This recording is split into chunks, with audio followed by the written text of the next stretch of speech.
एक गांव में कलुआ नाम का एक किसान रहता था जो दिन भर अपने खेतों में काम करता और शाम होते ही अपने घर लौट जाता था। एक दिन कलुआ नदी के रास्ते अपने घर लौट ही रहा था, तभी उसने अचानक से देखा कि एक व्यक्ति नदी में अपने मिट्टी के बर्तन को फेंकता है और नदी से कुछ बातें करने के बाद उसे एक सोने का बर्तन मिल जाता है।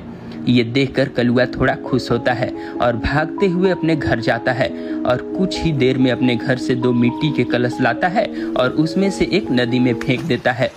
तभी नदी से एक आवाज आती है, कलुआ, क्या नदी में गिरा ये सोने का कलश तुम्हारा है? ये सुनकर कलुआ झट से जवाब देता है, जी महाराज, वो सोने का कलश मेरा ही है। तभी नदी से आवाज आती है, कलुआ, तुम बेईमान हो, जाओ, तुम्हें कुछ नहीं मिलेगा।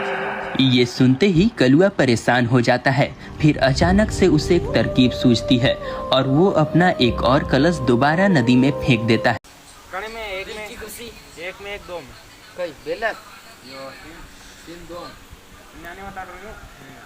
एक